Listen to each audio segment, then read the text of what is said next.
ततश्चार्थेष विघ्नस्वराट् तेने ब्रह्मददायानि कवये मुह्यन्ति यं सूरयः तेजो वारिमृतां यथा विनिमयो यत्र त्रिसर्गो मृषा धाम्ना स्वेन सदा निरस्तकुहकं सत्यं परं धीमहि सृष्टिस्थित्यप्येह नियतिदृशितमो बन्धमोक्षाश्च यस्मादश्यस्नि ब्रह्मरुद्रप्रभृति सुरनरद्वेषशत्रुत्मकस्य विष्णोर्व्यस्ताः समस्ताः सकलगुणनिधिः सर्वदोषव्यपेतः पूर्णानन्दव्ययो यो गुरपि परमश्चिन्तयेतं महन्तम् अस्मद्गुरुसमारम्भां टीकाकृत्पादमध्यमां श्रीमदाचार्यपर्यन्तां वन्दे गुरुपरम्परां श्रीगुरुभ्यो नमः हरि ओं हरि ओं हरि ओं ಶ್ರೀಮದ್ಭಾಗವತದ ಏಕಾದಶ ಸ್ಕಂದದ 15ನೇ ಅಧ್ಯಾಯದಲ್ಲಿ ನಿನ್ನೆ 27ನೇ ಶ್ಲೋಕಕ್ಕೆ ತಾತ್ಪರ್ಯ ಆಯಿತು. ಅಲ್ಲಿ ಮದ್ಭಾವಂ ಆಪನ್ನಃ ಅಂದ್ರೆ ನನ್ನ ಸ್ವರೂಪವನ್ನೇ ಹೊಂದಿದವ ಅಂತ ಮೇಲ್ನೋಟಕ್ಕೆ ಅರ್ಥ ಆಗ್ತದೆ. ಅದರ್ಥ ಅಲ್ಲ. ಮಮ ಭಾವನ ಮದ್ಭಾವ ಭಾವೋ ಮನಶ್ಚ ಭಕ್ತಿಶ್ಚ ಕ್ವಚಿದ್ ಅಭ್ಯಾಸ ಏವಚ ಅಂತ. ಮದ್ಭಾವ ಅಂದರೆ ನನ್ನ ಧ್ಯಾನ, ನನ್ನ ವಿಷಯಕ್ಕೆ ಧ್ಯಾನ, ನನ್ನಲ್ಲಿ ಭಕ್ತಿ, ಇದನ್ನು ಮಾಡಿದವನು ಸಿದ್ಧಿಯನ್ನು ಪಡಿತಾನೆ ಅಂತ ಅರ್ಥ. ಹೆಂಗೆ ನಮ್ಮ ಶಾಲೆಯಲ್ಲಿ ಕಠಿಣ ಶಬ್ದಗಳಿಗೆ ಅರ್ಥ ಅಂತ ಕೊಡ್ತಾರೆ, ಹಾಗೆ ಶ್ರೀಮದಾಚಾರ್ಯ ಒಮ್ಮೊಮ್ಮೆ ಶ್ಲೋಕದಲ್ಲಿ ಸ್ವಲ್ಪ ಒಂದು 2-3 ವಾಕ್ಯಗಳು ಅಥವಾ ಸಣ್ಣ ವಾಕ್ಯದಲ್ಲಿ ತಪ್ಪು ಅರ್ಥ ಆಗುವ ಸಂಭವ ಇರ್ತದೆ. ಅದನ್ನು ತಡೆದು ಅದಕ್ಕೆ ಶಾಸ್ತ್ರೀಯವಾಗಿರ್ತಕ್ಕಂಥ ವ್ಯಾಖ್ಯಾನವನ್ನು ಆಚಾರ್ಯ ತೋರಿಸ್ತಾರೆ. ಇನ್ನು 31ನೇ ಶ್ಲೋಕದಲ್ಲಿ ಉಪಾಸಕಶ್ಚ ಮಾಮೇಯಂ ಯೋಗಧಾರಣಯ ಪುನಃ ಸಿದ್ಧಯಃ ಪೂರ್ವಕಥಿತಾಃ ಉಪತಿಷ್ಠಂತೆ ಅಶೇಷತಃ. ಈಗ ಭಗವಂತನ ಅಪರೋಕ್ಷದಿಂದಲೇ ಇವೆಲ್ಲ ಆಗ್ತಾವಂತ ಇಷ್ಟು ತನಕ ಹೇಳಿದರು. ಉದಾಹರಣಾರ್ಥ ಪರಕಾಯ ಪ್ರವೇಶ ಎಂಬ ಸಿದ್ಧಿ ಆಗಬೇಕಾದರೆ ತನ್ನೊಳಗಿದ್ದಂಥ ಆ ಪರಮಾತ್ಮನೇ ಇನ್ನೊಂದು ರೂಪದಿಂದ ಇನ್ನೊಬ್ಬ ವ್ಯಕ್ತಿಯ ದೇಹದಲ್ಲಿ ಇದ್ದು ನಿಯಮನ ಮಾಡ್ತಾನೆ ಅಂತ ಯಾರು ಉಪಾಸನ ಮಾಡ್ತಾರೋ ಅವರಿಗೆ ಪರಕಾಯ ಪ್ರವೇಶ ಆಗ್ತದೆ. ಆ ಧ್ಯಾನ ಮಾಡಿದಾಗ ಅಲ್ಲಿದ್ದಂಥ ಭಗವಂತನ ದರ್ಶನ ಆಗಬೇಕು. ಇದು ಅಪರೋಕ್ಷ. ಈ ಅಪರೋಕ್ಷ ಜ್ಞಾನವು ಕೂಡ 2 ಥರ ಅಂತ ಅನ್ನಿಸ್ತದೆ. ಈ ಅಣಿಮಾದಿ ಅಷ್ಟಸಿದ್ಧಿಗಳನ್ನು ಪಡೆಯುವ ಸಲುವಾಗಿ ಭಗವತ್ ಸಾಕ್ಷಾತ್ಕಾರವನ್ನು ಮಾಡಿಕೊಳ್ಳಬೇಕಾಗ್ತದೆ ಅಂತ ನೀವು ತನಕ ಕೇಳಿ. ಆದರೆ ಮೋಕ್ಷ ಪ್ರಾಪ್ತಿಗಾಗಿಯೂ ಭಗವಂತನ ಅಪರೋಕ್ಷ ಆಗಬೇಕು. ಈಗ ಇಲ್ಲಿ ಜ್ಞಾನಿಗಳು ಅಂದರೆ ದೇವರ ಸಾಕ್ಷಾತ್ಕಾರ ಒಂದು ಕಾಮನ ಇಟ್ಕೊಂಡು ಮಾಡಿರ್ತಾರೆ ಉಪಾಸನ. ಅದಕ್ಕೆ ಅವರಿಗೆ ಸಕಾಮ ಅಪರೋಕ್ಷ ಅಂತ ಅನ್ಬೋದು. ಇವೆಲ್ಲ ಅಣಿಮಾದಿ ಸಿದ್ಧಿಗಳೆಲ್ಲ ಪಡೆಯಲು ಇಚ್ಛಿಸ್ತಕ್ಕಂಥವರು ಆಯಾ ಅಧಿಷ್ಠಾನಗಳಲ್ಲಿ ಭಗವಂತನ ಆರಾಧನೆ ಮಾಡಿದರೆ ಅವರಿಗೆ ಆ ಸಿದ್ಧಿ ಆಗ್ತವೆ ಅಂತ ನಿನ್ನೆ ಹೇಳಿದರು. ದೇವರ ಸಾಕ್ಷಾತ್ಕಾರ ಆಯಿತು. ಫಲ ಏನು? ಮೋಕ್ಷ ಅಲ್ಲ. ಇವು ಅಷ್ಟಸಿದ್ಧಿಗಳು. ಈ ಅಷ್ಟಸಿದ್ಧಿಗಳಿಗಾಗಿ ಉಪಾಸಕಶ್ಚ ಮಾಮೇವಂ ಯೋಗಧಾರಣಯ ಪುನಃ ಅವನು ಈ ಕಾಮ್ಯ ಉಪಾಸನೆಗಳಿಂದ ಭಗವಂತ ಆರಾಧನಾ ಮಾಡಿ ಅಪರೋಕ್ಷ ಜ್ಞಾನ ಆಗಿರ್ತದೆ. ಈ ಅಪರೋಕ್ಷ ಜ್ಞಾನ ಆದಾಗ ಅವನಿಗೆ ಆ ಕಾಲಕ್ಕೆ ಅಣಿಮಾದಿ ಸಿದ್ಧಿಗಳು ಯಾವಾಗಲೂ ಇರೋಂಗಿಲ್ಲ. ಒಮ್ಮೆ ಆಗಿಬಿಟ್ಟಿರ್ತದೆ. ಇನ್ನೊಮ್ಮೆ ಅಣಿಮಾದಿ ಸಿದ್ಧಿಗಳು ಅವನಿಗೆ ಉಂಟಾಗಬೇಕಾದ್ರೆ ಪುನಃ ಆ ಸಿದ್ಧಿಗಾಗಿ ಅವನು ಧ್ಯಾನ ಮಾಡಬೇಕು. ಪುನಃ ಆ ಸಿದ್ಧಿಗಾಗಿ ಅವನು ಧ್ಯಾನ ಮಾಡಬೇಕು. ನೀವು ನಿಮ್ಮದು ಆಧಾರ್ ಕಾರ್ಡ್ ಅಂತ ನೀವು ತೆಗೆಸಿರ್ತೀರಿ. ಒಮ್ಮೆ ನಿಮ್ಗೆ ಸಿಕ್ಬಿಟ್ಟಿರ್ತದೆ. ಸಿಕ್ಕಾಕ್ಷಣವೇ ನೀವು ಅದನ್ನು ಒಂದು ಸಲ ನಿಮ್ಮ ಕಡೆ ಇದ್ರೂ ಉಪಯೋಗ ಇಲ್ಲ, ಅದು ಪ್ರತಿ ಸಲ ಅದನ್ನು ಹೊರಗೆ ಹೋಗೋ ಕಾಲಕ್ಕೆ ತೋರಿಸೇಬೇಕು. ಹಾಗೆ ಅಪರೋಕ್ಷ ಜ್ಞಾನ ಆಗಿರ್ತದೆ, ಆದರೆ ವಿಶಿಷ್ಟವಾದಂಥ ಅಣಿಮಾದಿ ಸಿದ್ಧಿಗಳಿಗಾಗಿ ನೀವು ಅದನ್ನು ಪಡಿಬೇಕಾದರೆ ಮತ್ತೆ ಪುನಃ ಆ ಧ್ಯಾನವನ್ನು ಮಾಡಬೇಕು. ಅದಕ್ಕಂದೇ ಹೇಳಿದ್ವಿ, ಉಪಾಸನೆಯ ಪರೋಕ್ಷಂ ಕೃತವತಃ ಪುನಃ ಉಪಾಸನಂ ಕಾಲೇ ಕುರ್ವತಃ ಕಾರ್ಯಸಿದ್ಧಿರಿತ್ಯತೋ ಯೋಗಧಾರಣೆಯ ಪುನಃ.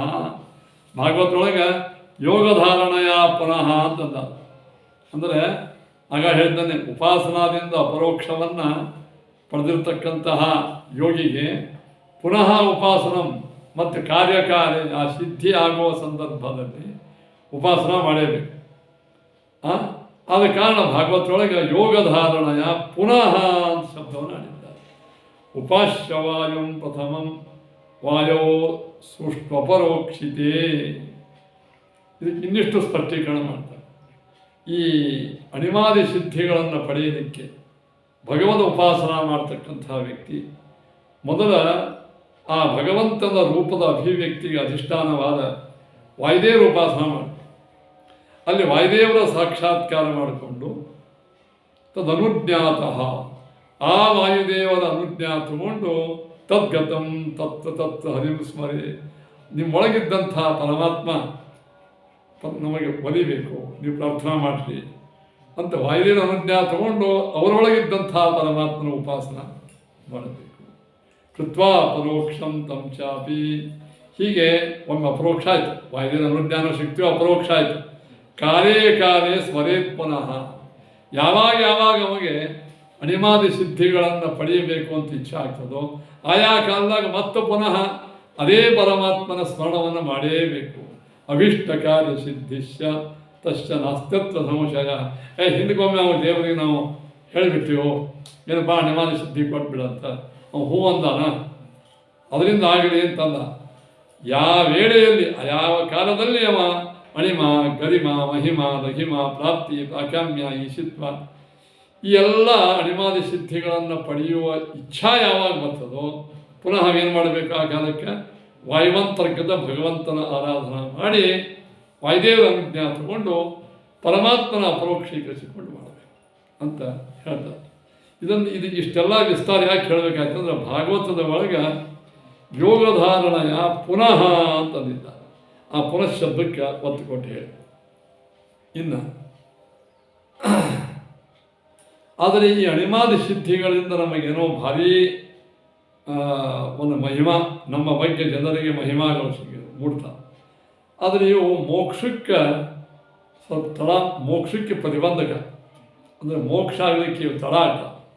ನೀವು ಅಣಿಮಾದಿ ಸಿದ್ಧಿಗಳನ್ನು ಮಾಡ್ಕೊಳ್ಳಿಕ್ಕೆ ಯಾವ ಕಾಲದಲ್ಲಿ ಭಗವಂತನ ಉಪಾಸನ ಮಾಡ್ತಿರೋ ಏನು ಅದೇ ಉಪಾಸನ ಮೋಕ್ಷಕ್ಕಾಗಿ ಮಾಡಿಬಿಟ್ರೆ ಮೋಕ್ಷವೂ ಆಗುತ್ತೆ. ಆದ ಕಾರಣ ಅಂತರಾಯ ಅನ್ವದಂತೇತ ಯುಂಜತೋ ಯೋಗಮುತ್ತಮಂ ಮಯಾ ಸಂಪದ್ಯಮಾನಶ್ಚ ಕಾಲಕ್ಷಪಣ ಹೇತವಃ. ಮೋಕ್ಷದ ಫಲದಕ್ಕಿಂತ ಎಲ್ಲ ಫಲಗಳು ಕಡಿಮೆನೇ. ಏನೋ ಆ ಪರಮಾತ್ಮ ಅನುಗ್ರಹವನ್ನು ಪಡೆದು ಸಿದ್ಧಿಗಳನ್ನು ಪಡಿತಾರೆ. ಆದರೆ ಈ ಅಣಿಮಾದಿ ಸಿದ್ಧಿಗಳ ಸಲುವಾಗಿ ಏನು ದೇವರನ್ನು ಉಪಾಸನ ಮಾಡ್ತಾರೆ, ಆ ಉಪಾಸನ ಮಾಡಿ ಸಿದ್ಧಿ ಪಡಿತಾರೆ. ಅದೇ ಕಾಲದ ಒಳಗೆ ಏನು ಅವರ ಮೋಕ್ಷದ ಸಾಧನ ನಿಂತು ಹೋಗ್ತದೆ. ಆ ಮೋಕ್ಷ ನಿಂತ ಕೂಡಲೇ ಮೋಕ್ಷ ಸಾಧನ ನಿಂತಿದ್ದರಿಂದ ಸ್ವಲ್ಪ ವಿಳಂಬವಾಗಿದ್ದರಿಂದ ಮೋಕ್ಷ ವಿಳಂಬ ಆಗ್ತದೆ. ಆದ ಕಾರಣ ಇದು ಈ ಅಣಿಮಾದಿ ಸಿದ್ಧಿಗಳ ಪ್ರಾಪ್ತಿ ನಿಷ್ಕಾಮ ಕರ್ಮಿಯಾದಂಥ ಯೋಗಿಗೆ ಮೋಕ್ಷಕ್ಕೆ ಇವು ವಿಘ್ನ ಅಂತೂ ಅಂತ ಕೆಲವರು ಅಂತಾರೆ. ಯಾಕಂದ್ರೆ ಅದೇ ಧ್ಯಾನವನ್ನು ನೀವು ಮೋಕ್ಷಕ್ಕಾಗಿ ಉಪಯೋಗ ಮಾಡಿಕೊಂಡ್ರೆ ಮೋಕ್ಷಕ್ಕೂ ಅಂತ ಕೆಲವರು ಅಂತಾರೆ. ಅದನ್ನೇ ಅಕಾಮೋ ಯದಿವಾಯಂಚ ಧ್ಯಾತ್ವಾ ದೃಷ್ಟ್ವಾ ಹರಿಂ ತಥಾ ನ ಕಿಂಚಿತ್ ಕಾಮಯೇತ್ ಪಶ್ಚಾತ್ ಸಕ್ಷಿಪ್ರಂ ಮುಕ್ತಿ ಮೇಷಿತ ಆಚಾರ ತಾತ್ಪರ್ಯ ಹೇಳ್ತಾರೆ. ಈ ದೇವರ ಧ್ಯಾನವನ್ನು ಮಾಡೋ ಕಾಲಕ್ಕೆ ಈ ಭೌತಿಕವಾದಂಥ ಅಣಿಮಾದಿ ಸಿದ್ಧಿಗಳನ್ನು ಅಪೇಕ್ಷಿಸದೆ ವಿಷ್ಣು ಪ್ರೇರಣೆಯ ವಿಷ್ಣು ಪ್ರೀತ್ಯರ್ಥಂ ಮೋಕ್ಷಕ್ಕಾಗಿ ಅಂತ ದೇವರ ಉಪಾಸನೆಯನ್ನು ಮಾಡ್ತಾನೆ. ಆವಾಗ ವಾಯುದೇವರನ್ನು ಹಾಕಿದೆ, ತದಂತರ್ಗತ ಪರಮಾತ್ಮನನ್ನು ಹಾಕಿದೆ. ಧ್ಯಾನ ಮಾಡಿ ದೃಷ್ಟ್ವಾ ಹರಿಂ, ಅಲ್ಲಿದ್ದಂಥ ಬಿಂಬರೂಪಿ ಪರಮಾತ್ಮನನ್ನು ಕಂಡು ನಕಿಂಚಿತ್ ಕಾಮಯೇತ್, ಅವನು ಪರಮಾತ್ಮನ ಕಂಡಾಕ್ಷಣ ಪರಮಾತ್ಮ ನನಗೆ ಮೋಕ್ಷೇತರವಾದಂಥ ಯಾವ ಫಲವೂ ಬೇಡ, ಭೌತಿಕವಾದಂಥ ನನಗೆ ಬೇಡ ಅಂತ ಹಿಂಗೆ ಉಪಾಸನ ಮಾಡಿದ ಅಂದ್ರೆ ಪಶ್ಚಾತ್ ಕ್ಷಿಪ್ರಂ ಮುಕ್ತಿಮೇಷ್ಯತಿ, ಅವನು ಬಹಳ ಬೇಗನೆ ತನ್ನ ಯೋಗ್ಯತೆಗೆ ಅನುಗುಣವಾದಂಥ ಸಾಧನವನ್ನು ಪೂರೈಸಿ ಮೋಕ್ಷಕ್ಕೆ ಹೋಗ್ತಾನೆ. ಯದಿ ಯೋಗೈ ಫಲಂ ಭುಂಕ್ತೆ ಪುನಃ ಕಾಮೋಪಾಶ್ಯತು. ಇನ್ನು ಈ ಯೋಗಗಳಿಂದ ಅಣಿಮಾದಿ ಯೋಗ ಅಷ್ಟಸಿದ್ಧಿಗಳನ್ನು ಪಡೆಯುವ ಸಲುವಾಗಿ ಭಗವದ್ ಉಪಾಸನ ಮಾಡಿದಂದ್ರೆ ಕಾಮಂ ಉಪಾಸ್ಯತು ತೇನೇವ ಕ್ರಮಯೋಗಿ, ಅಂದರೆ ಅಣಿಮಾದಿ ಸಿದ್ಧಿಗಳನ್ನು ಪಡಿತಾನೆ, ಅದರಿಂದ ಸಿಗತಕ್ಕಂಥ ಸುಖ ಭೋಗವನ್ನೂ ಮಾಡ್ತಾನೆ. ಆಮೇಲೆ ಪುನಃ ಪರಮಾತ್ಮನನ್ನು ಅಪರೋಕ್ಷ ಮಾಡಿಕೊಂಡು ಮೋಕ್ಷಕ್ಕೆ ಹೋಗ್ತಾನೆ. ಅಂತೂ ತೇನೇವ ಕ್ರಮಯೋಗೇನ ವಾಯುಂ ದೃಷ್ಟ ಹರಿಂತತ, ಆ ವಾಯುದೇವರನ್ನು ಪರಮಾತ್ಮನ ಕಂಡು ಎಷ್ಟವ್ಯ ಮುಕ್ತಿ ಪದವಿ ನಾನ್ಯಥಾತ ಕಥಂಚನ. ಆ ಸಕಾಮಕರ್ಮಿ ಮೊದಲು ಸಕಾಮ ಭೋಗಗಳನ್ನು ಮಾಡಿ ಅನಂತರ ಉಪಾಸನ ಮಾಡಿ ವಾಯುದೇವರನ್ನು ಹೊಂದಿ ಅವರ ಅನುಜ್ಞೆಯಿಂದ ಭಗವತ್ ಪ್ರಾಪ್ತಿಯನ್ನು ಮಾಡಿಕೊಂಡು ಮೋಕ್ಷಕ್ಕೆ ಹೋಗ್ತಾನೆ. ಅದಕ್ಕೆ ಪೂರ್ವ ದೃಷ್ಟಿ ಹಿ ಕಾಮಾರ್ಥೆ ಪಶ್ಚಾತ್ ಮೋಕ್ಷಾರ್ಥಮಿಷ್ಯತೆ ಅಂತ ಹೇಳಿಬಿಟ್ರು. ಅಂತ ಅಪರೋಕ್ಷ ಜ್ಞಾನ ಎರಡದು, ಬ್ರಹ್ಮ ಸಾಕ್ಷಾತ್ಕಾರ ಎರಡದು. ಒಂದು ಅಣಿಮಾದಿ ಸಿದ್ಧಿಗಾಗಿ ಅಪರೋಕ್ಷ, ಮೋಕ್ಷ ಪ್ರಾಪ್ತಿಗಾಗಿ ಅಪರೋಕ್ಷ. ಮೊದಲನೇದ್ದು ಪೂರ್ವದೃಷ್ಟಿ, ಈ ಮೊದಲನೇ ಅಪರೋಕ್ಷ ಕಾಮಾರ್ಥೆ, ಈ ಕಾಮ್ಯವಾದಂತಹ ಅಣಿಮಾದಿ ಸಿದ್ಧಿಗಾಗಿ. ಪಶ್ಚಾತ್ ಮೋಕ್ಷಾರ್ಥಮಿಷ್ಯತೆ, ಅನಂತರ ಮಾಡುವ ಉಪಾಸನಾ ಲಬ್ಧವಾದಂತಹ ಅಪರೋಕ್ಷ ಜ್ಞಾನ ಇದು ಮೋಕ್ಷಕ್ಕಾಗಿ. ಯೇಷಾಂತು ಜನ್ಮತಃ ಸಿದ್ಧಿ ತೇಷಾಂ ದೋಷೋ ನ ವಿದ್ಯತೆ. ಇದು ಪ್ರಾಯ ಸಾಮಾನ್ಯ ಮುಕ್ತಿಯೋಗ್ಯರಿಗೆ ಇದು ವಿಘ್ನ ಅಂತ ಹೇಳಿದರು. ಆದರೆ ಚತುರ್ಮುಖ ಬ್ರಹ್ಮದೇವರು ಇತ್ಯಾದಿ ದೇವತೆಗಳಿದ್ದಾರಲ್ಲ, ಯೇಷಾಂತು ಜನ್ಮತಃ ಸಿದ್ಧಿ, ಅವರಿಗೆ ಸ್ವಾಭಾವಿಕವಾಗಿಯೇ ಸಿದ್ಧಿಯಾಗಿದೆ ಅಣಿಮಾದಿ ಸಿದ್ಧಿಗಳು. ಅಂದರೆ ಭಗವಂತನ ಉಪಾಸನ ಮಾಡಿ ಅಣಿಮಾದಿ ಸಿದ್ಧಿ ಪಡೆದವರಲ್ಲ ಬ್ರಹ್ಮಾದಿಗಳು. ಅದು ಸ್ವಾಭಾವಿಕವಾಗಿ ಅವರ ಯೋಗ್ಯತಾನುಗುಣವಾಗಿ ಭಗವಂತನ ಅನುಗ್ರಹದಿಂದ ಆಗಿಬಿಟ್ಟದ. ತೇಷಾಂತು ಜನ್ಮತಃ ಸಿದ್ಧಿ ತೇಷಾಂ ದೋಷೋ ನ ವಿದ್ಯತೆ. ಅವರಿಗೆ ಅಣಿಮಾದಿ ಅಷ್ಟ ಸಿದ್ಧಿಗಳೇನವಲ್ಲ, ಮೋಕ್ಷಕ್ಕೆ ಅವು ವಿಘ್ನಗಳು ಆಗುವುದಿಲ್ಲ. ತಾತ್ಪರ್ಯ ಇಷ್ಟೇ, ಭಗವಂತನ ಅಪರೋಕ್ಷದಿಂದ ಬಂದ ಯೋಗ ಸಿದ್ಧಿಗಳೇನವಲ್ಲ ಅವು ಮೋಕ್ಷಕ್ಕೆ ಸ್ವಲ್ಪ ವೇಳೆ ವಿಳಂಬ ಮಾಡ್ತಾರೆ. ಚತುರ್ಮುಖ ಬ್ರಹ್ಮದೇವರು, ವಾಯುದೇವರು, ಶೇಷಾದಿಗಳು ಅಥವಾ ಬ್ರಹ್ಮದೇವರೇ ಸಾಕು, ಅವರಿಗೆ ಅಣಿಮಾದಿ ಸಿದ್ಧಿಗಳ ಸ್ವಾಭಾವಿಕ ಅಂದ್ರೇನು, ಇತರ ಪ್ರಾಪ್ತಿಗಾಗಿ ಭಗವಂತ ಉಪಾಸನ ಮಾಡೋಂಗಿಲ್ಲ. ಅವರು ಏಕಾಂತ ಭಕ್ತರು, ಭಗವದ್ ಉಪಾಸನ ಮಾತ್ರ ಮಾಡೋರು. ಆ ಭಗವತ್ ಪ್ರಸಾದದಿಂದ ಅವರು ಬೇಡದೇ ಇದ್ದರೂ ಕೂಡ ಈ ಅಣಿಮಾದಿ ಸಿದ್ಧಿಗಳು ಸ್ವಾಭಾವಿಕವಾಗಿ ಬಂದು ಬಿಡ್ತಾವೆ. ಅಂಥವರಿಗೆ ಈ ಅಣಿಮಾದಿ ಸಿದ್ಧಿಗಳು ಮೋಕ್ಷಕ್ಕೆ ಅಂತರಾಯ ವಿಘ್ನಗಳ ಅಲ್ಲ. ತೇಷಾಂ ದೋಷೋ ನ ವಿದ್ಯತೆ ಅಂತ ಉಪಾಸನ ಅರ್ಥ ಆಯ್ತಲ್ಲ ಹೇಳಿದ್ರು. ಇನ್ನು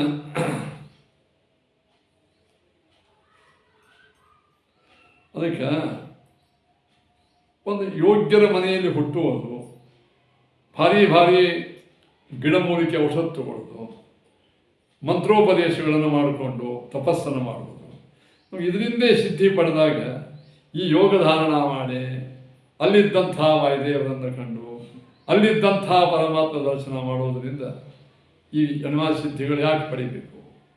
ಜನ್ಮ ಔಷಧಿ ತಪೋ ಮಂತ್ರೈ ಯಾವತೀಹ ಸಿದ್ಧಯ ಯೋಗೇನಾಪ್ನೋತಿ ತಾತ್ಸರ್ವ ಏನೇ ಯೋಗ ಗತಿ. ಯಾಕಂದ್ರೆ ಹೇಳಿದರು, ಹೌದು ಈ ಪ್ರಶ್ನೆ ಸರಿಯದು. ಯೈಯೈಹಿ ಕೈಶ್ಚಿದೇವ ಜನ್ಮಾದಿವಿ. ಕೆಲವೊಮ್ಮೆ ಆಯಾ ವಿಶಿಷ್ಟ ಜನ್ಮಗಳಲ್ಲಿ ಆಯಾ ವಿಶಿಷ್ಟ ಮಂತ್ರಸಿದ್ಧಿಯಿಂದ ಔಷಧ ಮೂಲಿಕೆಗಳಿಂದ ವಿಶಿಷ್ಟ ಸಿದ್ಧಿಯನ್ನು ಪಡಿತೇವೆ, ಇದನ್ನಾಗಿಲ್ಲ.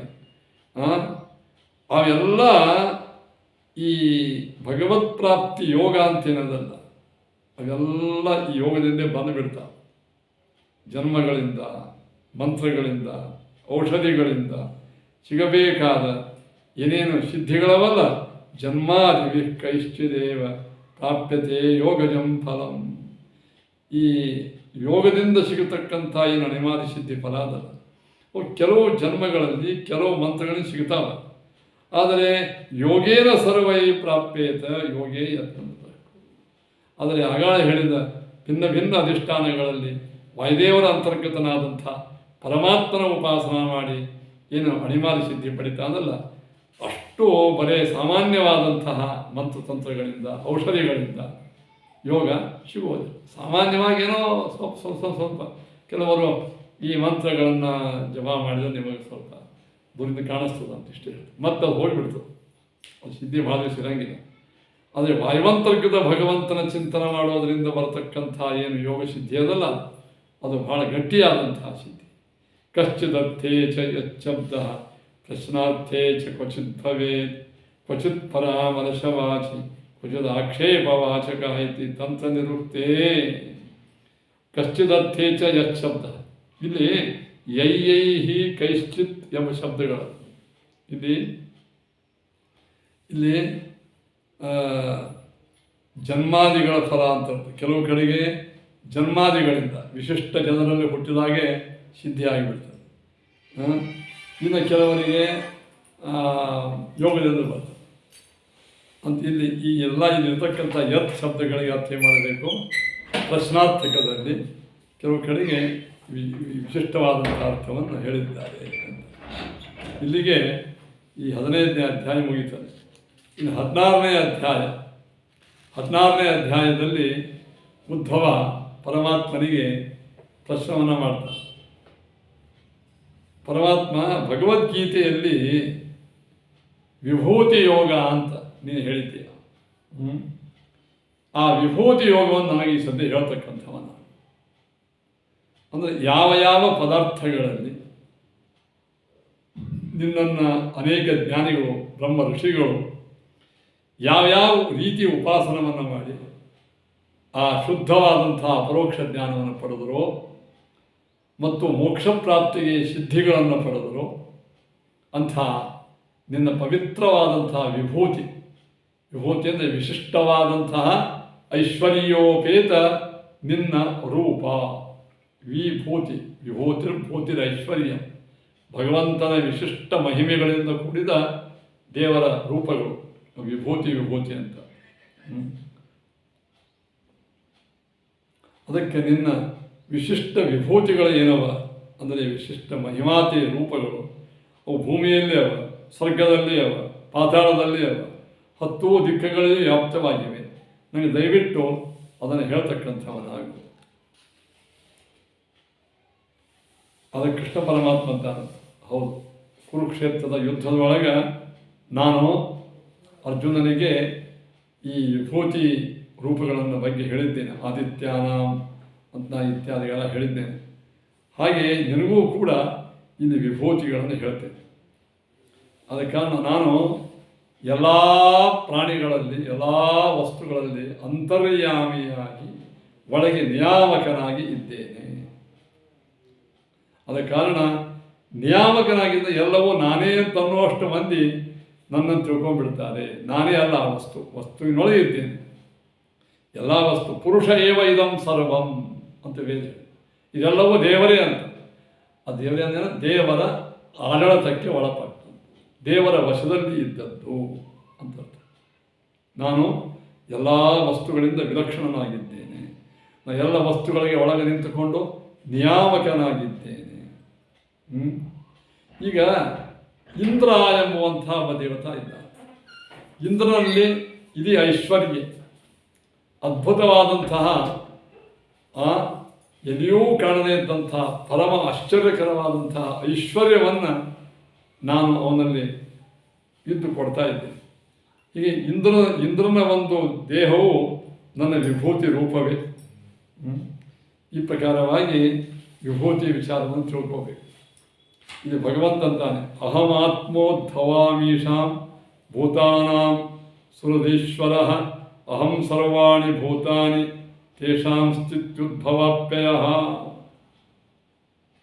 ಆಗ ಹೇಳಿದಂತೆ ನಾನು ಎಲ್ಲ ಪ್ರಾಣಿಗಳ ಸಂಚಲನ ಆಗಬೇಕಾದರೆ ಅದು ಸ್ಥಾವರವಿರಲಿ ಜಂಗಮವಾಗಿರಲಿ ಅಂತರ್ಯಾಮಿಯಾಗಿ ನಾನು ಆ ಎಲ್ಲ ಪ್ರಾಣಿಗಳಿಗೆ ಅನಿಮಿತ್ತ ಬಂಧುವಾಗಿದ್ದೇನೆ. ನಾನು ನೋಡ್ರಿ ಈಗ ನಮ್ಮಲ್ಲೇ ತೋರಿ ದೇವರು ನಿಮ್ಮಲ್ಲಿ ನಿಂತುಕೊಂಡು ಉಪನ್ಯಾಸ ಮಾಡಿಸ್ತಾನೆ, ನಿಮಗೆ ಕೇಳಿಸ್ತಾನೆ, ಜ್ಞಾನ ತಂದು ಕೊಡ್ತಾನೆ, ತನ್ನಲ್ಲಿ ಭಕ್ತಿ ಹುಟ್ಟಿಸ್ತಾನೆ, ಮೋಕ್ಷವನ್ನು ಕೊಡ್ತಾನೆ ಅಲ್ವಾ. ಅದನ್ನು ಬಿಟ್ಟು ಬಿಡಿ, ಲೌಕಿಕವಾಗಿರ್ತಕ್ಕಂಥ ರೀತಿಯಲ್ಲಿ ನಮಗೆಲ್ಲ ಸಕಾಲಕ್ಕೆ ಆಹಾರ ಸಿಗೋ ಹಂಗೆ ಮಾಡ್ತಾನೆ ದೇವರು. ಆ ಅನ್ನ ಜೀರ್ಣ ಆಗೋ ಹಂಗೆ ಮಾಡ್ತಾನೆ. ಜೀರ್ಣವಾಗಿರ್ತಕ್ಕಂಥ ಅನ್ನ ರಕ್ತ, ಮಾಂಸ, ಮಜ್ಜ, ಮೇಧಸ್ಸು, ಅಸ್ಥಿ, ಚರ್ಮ ಇವೆಲ್ಲ ಆಗೋ ಹಂಗೆ ಮಾಡ್ತಾನೆ. ಇಂದ್ರಿಯಗಳಲ್ಲಿ ಇದ್ದುಕೊಂಡು ಇಷ್ಟೆಲ್ಲ ಜೀವನಕ್ಕೆ ಆಧಾರ ಪರಮಾತ್ಮ ಮಾಡ್ತಾನೆ. ಹಾಗಾದರೆ ದೇವರಿಂದ ಯಾಕೆ ಮಾಡ್ತಾನೆ? ಅವನಿಗೇನು ಇದರಿಂದ ಲಾಭ?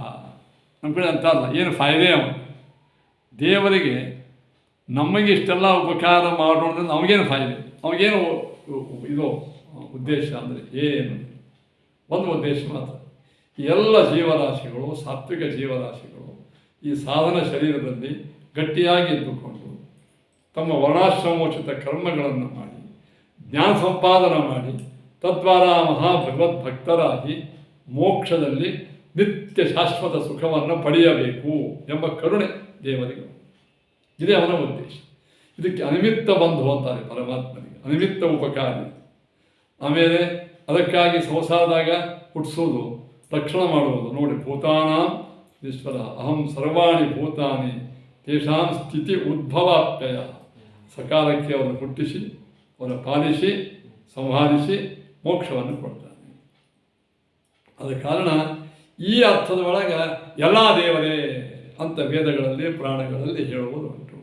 ಆದರೆ ಎಲ್ಲ ದೇವರೇ ಅಂದರೆ ದೇವರಿಗೆ ಮತ್ತು ನಮಗೆ ಅಭೇದಗಳು ಸ್ವಲ್ಪವೂ ಇಲ್ಲ. ಈ ಶ್ಲೋಕದ ಅರ್ಥವನ್ನು ವಸ್ತುತತ್ವ ಅಂತ ಒಂದು ಗ್ರಂಥ, ಆ ಗ್ರಂಥದಲ್ಲಿ ಒಂದು ನಿರೂಪಣೆ ಮಾಡಿದ್ದಾರೆ. ಸೃಷ್ಟಿಸ್ಥಿತ್ಯಾದಿ ಹೇತುತ್ವ ಭೂತಾನಿ ಹರಿರುಚ್ಯತೆ ನತು ಭೂತಸ್ವರೂಪತ್ವ ಸೈ ಸರ್ವೇಶ್ವರೇಶ್ವರ ಇತಿ ವಸ್ತುತತ್ವೇ.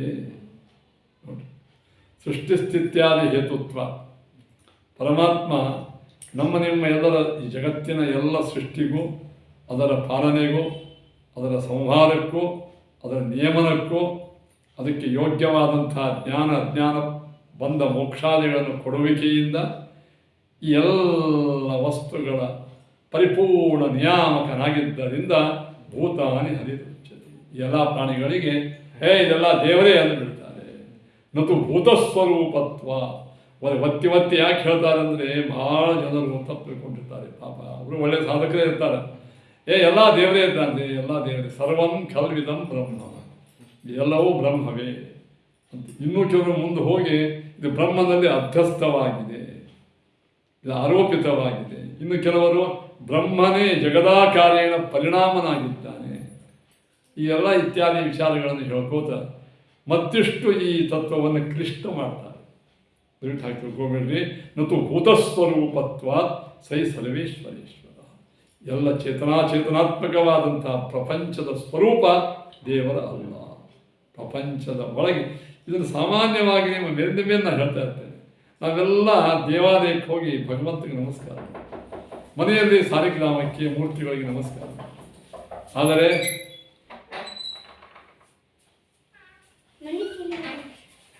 ಮೂರ್ತಿ ದೇವರಲ್ಲ, ಕಲ್ಲಿನ ಮೂರ್ತಿಯಲ್ಲಿ ಪರಮಾತ್ಮ. ನಾವು ನೆಕ್ಸ್ಟ್ ದೃಷ್ಟಾಂತ ಕೊಡ್ತೇನೆ. ನಾವು ಮನೆಯಲ್ಲಿ ಹಾಕಿದ ಬಲ್ಬು, ಟ್ಯೂಬು, ಅದೇ ಲೈಟ್ ಅಲ್ಲ, ಅದರ ಒಳಗೆ ಲೈಟ್ ಇದೆ, ಅದರ ಒಳಗೆ ಲೈಟು. ಹಾಗೆ ಕಣ್ಣಿಗೆ ಕಾಣುವ ಮೂರ್ತಿ, ಸಾಲಿಗ್ರಾಮ, ಪ್ರತಿಮೆಗಳೇ ದೇವರಲ್ಲ, ಅದು ದೇವರ ಅಧಿಷ್ಠಾನ. ಭಾಳ ಸರಿಯಾಗಿ ತಿಳ್ಕೊಳ್ಳಿ. ಮತ್ತು ಭೂತಸ್ವರೂಪತ್ವ ಸೈ ಸರ್ವೇಶ್ವರ ಅಂತ ಆಚಾರ್ಯರು ಇದನ್ನು ವಿಭೂತಿ ಅಧ್ಯಾಯದ ಆರಂಭದಲ್ಲಿ ಪರಮಾತ್ಮ ಇದನ್ನು ಸ್ಪಷ್ಟೀಕರಿಸಿ ಬ್ರಹ್ಮರುದ್ರೇಂದ್ರ ಜೀವೇಶು ಜೀವೇಭ್ಯ ಪೃಥಗೇವ ವ್ಯವಸ್ಥಿತಂ. ನೋಡಿ, ಈ ವಿಭೂತಿ ಅಧ್ಯಾಯದ ತಾತ್ವಿಕ ಹಿನ್ನೆಲೆಯನ್ನು ತಿಳ್ಕೊಂಡು ಉಪಾಸನ ಮಾಡಿದರೆ ನಿಜವಾಗಿಯೂ ನಮಗೆ ಆ ಗ್ರಂಥ ಅರ್ಥ ಆಗಿದೆ ಅಂತ. ಅದಕ್ಕೆ ಬ್ರಹ್ಮ, ರುದ್ರ, ಇಂದ್ರ ಇವರೇ ಮೊದಲಾದಂತಹ ಜೀವರಾಶಿಗಳು ಏನ್ರಿ, ಇವು ನಾವು ದೇವತೆಗಳಂತ ಅಂತೇವೆ. ಈ ಎಲ್ಲ ದೇವತಾ ಜೀವರಾಶಿಗಳಿಂದ ಪೃಥಗೇವ ವ್ಯವಸ್ಥಿತ, ಅತ್ಯಂತ ಭಿನ್ನನಾಗಿ, ತ್ರಿಕಾಲದಲ್ಲಿಯೂ ಭಿನ್ನನಾಗಿ, ಮೋಕ್ಷದಲ್ಲಿಯೂ ಭಿನ್ನನಾಗಿ ಇರತಕ್ಕಂತಹ ಪರಮಾತ್ಮನನ್ನು ವಿಭೂತಿ ರೂಪಂ ವಿಷ್ಣೋಸ್ತು ತದ್ಗ ಶ್ರೇಷ್ಠೈಕ ಕಾರಣಂ, ಆಯಾ ವ್ಯಕ್ತಿಗಳಲ್ಲಿ ಇದ್ದುಕೊಂಡು ಆ ಬ್ರಹ್ಮ ರುದ್ರಾದಿಗಳ ಇಡೀ ದೇವತಾ ಪ್ರಪಂಚದ ಒಳಗೆ ತಮಗಿಂತಲೂ ಕೆಳಗಿನವರಿಗಿಂತಲೂ ಉತ್ತಮರಾಗಲಿಕ್ಕೆ, ಜಗತ್ತಿಗೆ ನಿಯಾಮಕರಾಗಲಿಕ್ಕೆ, ಜಗತ್ತಿಗೆ ಅವರು ಒಳ್ಳೆ ಅನುಗ್ರಾಹಕರಾಗಲಿಕ್ಕೆ ಏನು ಕಾರಣವ ನೋಡ್ರಿ, ಆ ಕಾರಣ ಒಳಗಿದ್ದ ಪರಮಾತ್ಮ. ಇದೇ ವಿಭೂತಿ. ಬ್ರಹ್ಮದೇವರ ಒಂದು ವಿಭೂತಿ ಇದೆ, ವಿಶಿಷ್ಟವಾದಂತಹ ಐಶ್ವರ್ಯ ಇದೆ. ಆ ಐಶ್ವರ್ಯ ಅದು ಭಗವಂತ ಒಳಗೆ ಇರುವುದರಿಂದ ಅವರಿಗೆ ಅದ. ತದೇವ ಬ್ರಹ್ಮರುದ್ರಾದಿ ನಾಮಭಿರೋ ವಾಚ್ಯ ಮಂಜಸ. ನೋಡಿ ಇನ್ನೊಂದು ಮುಂದೆ ಹೇಳ್ತಾರೆ, ಬ್ರಹ್ಮದೇವರಲ್ಲಿ ಬ್ರಹ್ಮನಾಮಕ ಪರಮಾತ್ಮನು ಇದ್ದುಕೊಂಡು ಬ್ರಹ್ಮದೇವರ ವೈಶಿಷ್ಟ್ಯವನ್ನು ತೋರಿಸ್ತಾನೆ. ರುದ್ರದೇವರಲ್ಲಿ ರುದ್ರನಾಮಕ ಪರಮಾತ್ಮನಾಗಿ ಇದ್ದುಕೊಂಡು, ಅಂದರೆ ಈ ಕೈಲಾಸವಾಸಿ ರುದ್ರನೇ ಬೇರೆ, ಚತುರ್ಮುಖ ಸತ್ಯಲೋಕಾಧಿಪತಿ ಬ್ರಹ್ಮನೇ ಬೇರೆ, ಅವನ ಒಳಗ ವಿಷ್ಣು ಪರಮಾತ್ಮ ಒಂದು ಬ್ರಹ್ಮಾತ್ಮ ಒಂದು ರೂಪ. ಈ ಕೈಲಾಸಪತಿಯಾಗಿರ್ತಕ್ಕಂಥ ರುದ್ರನೊಳಗೆ ವಿಷ್ಣು ಪರಮಾತ್ಮ ರುದ್ರ ಎಂಬ ಹೆಸರಿನ ಒಂದು ರೂಪ. ಆ ರೂಪ ರುದ್ರದೇವರಿಗೆ ವೈಶಿಷ್ಟ್ಯ ತಂದು ಕೊಡ್ತದೆ. ರುದ್ರಾದಿ ನಾಮವಿಹಿ ವಾಚ್ಯಂ ಅಂಜಸ. ಅವರ ಒಳಗಿದ್ದಂಥ ಭಗವಂತನ ಆಯಾ ನಾಮಗಳೇ ಮುಖ್ಯ ಶಬ್ದದಿಂದ ವಾಚ್ಯವಾಗಿದೆ. ತದೇವ ದೇವೇಶ್ವಿಂದ್ರೋಸ್ಮಿ ತಥಾ ರುದ್ರೇಶು ಶಂಕರ. ಆ ಅರ್ಥದೊಳಗೆ ನಾನು ಇಂದ್ರನೊಳಗೆ ಇಂದ್ರನಾಗಿದ್ದೇನೆ, ರುದ್ರನೊಳಗೆ ರುದ್ರನಾಗಿದ್ದೇನೆ ಅಂತಂದಲ್ಲ. ರುದ್ರನಾಥ ಏನು? ಈ ಕೈಲಾಸ ಈಶ್ವರನಾದ ರುದ್ರನಲ್ಲಿ ರುದ್ರ ಎಂಬ ಶಬ್ದದಿಂದ ವಾಚ್ಯನಾಗಿ ಒಳಗೆ ಇದ್ದೇನೆ.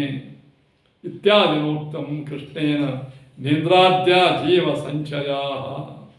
ಈ ಪ್ರಕಾರವಾಗಿ ಕೃಷ್ಣ ಪರಮಾತ್ಮ ಹೇಳಿದ್ದಾನೆ ಹೊರತು ಇಂದ್ರ, ಬ್ರಹ್ಮ, ರುದ್ರ, ವರುಣ ಮೊದಲಾದ ಈ ದೇವತಾ ಜೀವರಾಶಿಗಳ ಸ್ವರೂಪ ದೇವರ ಅಲ್ಲ. ಅವರ ಅಂತರ್ಯಾಮೆಯಾಗಿ ಆ ಹೆಸರಿನಿಂದ ಇದ್ದಾನೆ. ಈಗ ಉದಾಹರಣೆ, ಈ ಒಂದು ನಾವು ಗಣಪತಿ ಮೂರ್ತಿಯಲ್ಲಿ ಗಣಪತಿಯ ಪ್ರಾಣ ಪ್ರತಿಷ್ಠಾಪನೆ ಮಾಡ್ತೇವೆ. ಅಲ್ಲಿ ಪ್ರಾಣದಾನ ಏನು ಮಾಡ್ತೇವೆ?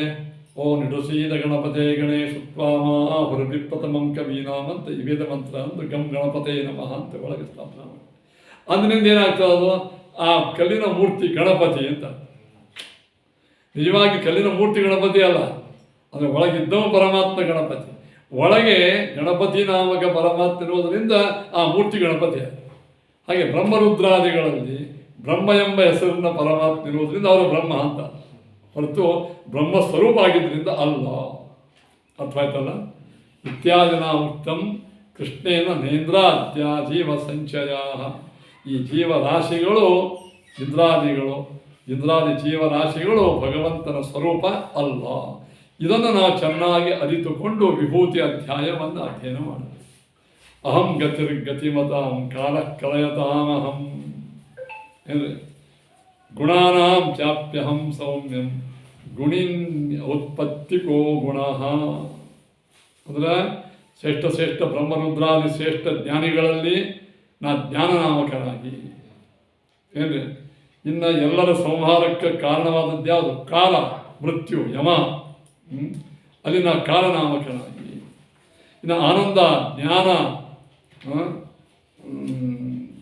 ಬಲ, ದ್ಯುತಿ, ಐಶ್ವರ್ಯ ಇವೆಲ್ಲ ಅವರ ಗುಣಗಳವಲ್ಲ, ಆನಂದಾದಿ. ಈ ಗುಣಗಳಲ್ಲಿ ಆ ಸೌಮ್ಯ ಎಂಬ ಗುಣದಿಂದ ಇದ್ದು ಗುಣಿಗಳಲ್ಲಿ ಇದ್ದುಕೊಂಡು ಗುಣಾನಾಂ ಚಾಪ್ಯಹಂ ಸೌಮ್ಯಂ ಗುಣಿನಿ ಉತ್ಪತ್ತಿಕೋ ಗುಣ. ಅಂದರೆ ಸುಖಪ್ರಾಪ್ತಿಗೆ ಯೋಗ್ಯವಾದಂತಹ ನಾನು ಒಳಗಿದ್ದುಕೊಂಡು ಆ ವಸ್ತುಗಳಿಗೆ ಗುಣವನ್ನು ಕೊಡ್ತಾ ಇರ್ತೇನೆ. ಈಗ ಇಲ್ಲಿ ಇದಕ್ಕೆ 11ನೇ ಇದು ಏನೋ ಭಾಗವತ್ ಶ್ಲೋಕ.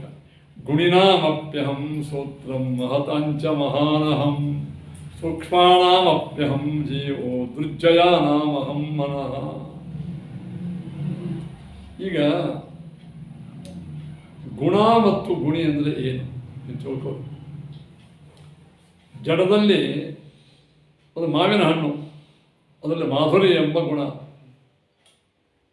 ಆ ಮಾಧುರಿ ಎಂಬ ಗುಣವುಳ್ಳ ಮಾವಿನ ಹಣ್ಣು ಗುಣೀಯ ಅಲ್ವಾ? ಚತುರ್ಮುಖ ಬ್ರಹ್ಮದೇವರು ಒಂದು ಸರ್ವಜ್ಞರು, ಸರ್ವಜ್ಞತ್ವ ಎಂಬ ಗುಣ ಅವರಲ್ಲಿ. ಹಾಗಾದರೆ ಆ ಸರ್ವಜ್ಞತ್ವ ಗುಣವುಳ್ಳ ಬ್ರಹ್ಮದೇವರು ಗುಣೀ ಆದರು.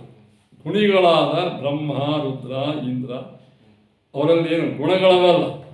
ಗುಣಿನಾಮಪ್ಯಹಂ ಸೂತ್ರಂ ಅಂದರೆ ಆ ಗುಣಗಳಿಂದೇ ಅವರಿಗೆ ಸುಖ ಆಗ್ತಿರ್ತದೆ, ಅಥವಾ ಇನ್ನೊಬ್ಬರಿಗೂ ಅವರಿಗೆ ಸುಖ ಆಗ್ತಿರ್ತದೆ. ಅವರ ಸುಖ ಪ್ರಾಪ್ತಿಗೆ ಯೋಗ್ಯವಾದಂತಹ ಏನು ಗುಣಗಳವಲ್ಲ, ಆ ಗುಣಗಳು ನಾನಲ್ಲಿ ಶ್ರೇಷ್ಠನಾಗಿ ಸೂತ್ರನಾಮಕ ಪ್ರಾಣನಾಗಿದ್ದೇನೆ ಅಂತ ಅರ್ಥ. ಗುಣಿನಾಮಪ್ಯಹಂ ಸೂತ್ರಂ ಮಹತಾಂಚ ಮಹಾನಹಂ. ಇನ್ನು ಸ್ಥೂಲವಾದಂಥ ಏನು ಪದಾರ್ಥಗಳವಲ್ಲ, ಅಲ್ಲಿ ನಾನು ಮಹತ್ತತ್ವ ಎಂಬ ಹೆಸರಿನಿಂದ ಇದ್ದೇನೆ. ಸೂಕ್ಷ್ಮ ಪದಾರ್ಥಗಳಲ್ಲಿ ನಾನು ಜೀವನಾಮಕನಾಗಿದ್ದೇನೆ. ಇನ್ನು ಈ ರೀತಿಯಾಗಿ ಒಟ್ಟಾರೆ ಏನರ್ಥ, ಅವರನ್ನು ಯಾರೂ ಗೆಲ್ಲಂಗಿಲ್ಲ ಅಂದರೆ ಯಾರಿಂದಲೂ ಗೆಲ್ಲಲು ಅಸಾಧ್ಯ ಅಂತ ನಾ ಒಳಗಿರ್ತೇನೆ ಅಂತ ಅವ್ರನ್ನ ಯಾರು ಸೋಲಿಸಿ. ಬ್ರಹ್ಮದೇವರನ್ನು, ರುದ್ರದೇವರನ್ನು ಕಲಿ ಮೊದಲಾದವರು ಭಾಳ ಪೀಡಿಸಾಗಿದ್ದಾರೆ. ಬ್ರಹ್ಮದೇವರಿಗಂತಲೂ ಪೀಡಿಸಕ್ಕೆ ಹೋದರೂ ಅವನೇ ಸಾಯ್ತಾನೆ. ಹಾಗಾದರೆ ಕಲಿಯನ್ನೂ ಪರಾಜಯ ಮಾಡುವ ಸಾಮರ್ಥ್ಯ ಬ್ರಹ್ಮದೇವರಿಗೆ ಹೇಗದ ಅಂತ ಕೇಳಿದರೆ, ಅಲ್ಲಿ ಒಳಗೆ ದೇವರ ಅಂಶ ಭಾಳ ಜಾಗೃತವಾಗಿ ಹೆಚ್ಚದು, ಎಲ್ಲರಿಗಿಂತ ಹೆಚ್ಚದು. ಹೀಗಾಗಿ ಭಗವಂತನ ವಿಶಿಷ್ಟವಾಗಿರ್ತಕ್ಕಂಥ ಸನ್ನಿಧಾನ ಹೆಚ್ಚಿರುವುದರಿಂದ ಬ್ರಹ್ಮದೇವರಿಗೆ ಕಲಿ ಮೊದಲಾದವ್ರನ್ನ ಪರಾಜಯ ಮಾಡಲಿಕ್ಕೆ ಸರಳವಾಗಿ ಬರ್ತದೆ.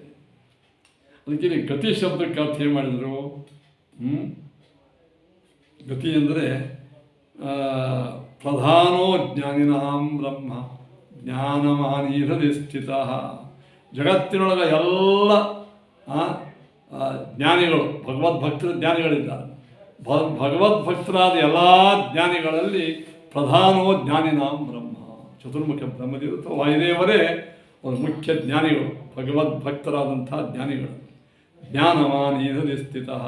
ಅಂತಹ ಬ್ರಹ್ಮದೇವರ ಒಳಗೆ ಆ ಜ್ಞಾನಕ್ಕೆ ಅಭಿಮಾನಿಯಾಗಿ ಚತುರ್ಮುಖರು ನಮ್ಮಲ್ಲಿದ್ದಾನೆ. ಅವರೊಳಗೆ ಪರಮಾತ್ಮ ಇದ್ದಾನೆ. ಸಯೇವ ಕಾಲಮಾನೀತು ಸಂಹರ್ತೃಣಾಂ ಪ್ರಭು ಸ್ಮೃತಃ. ಅವನೇ ಪರಮಾತ್ಮ.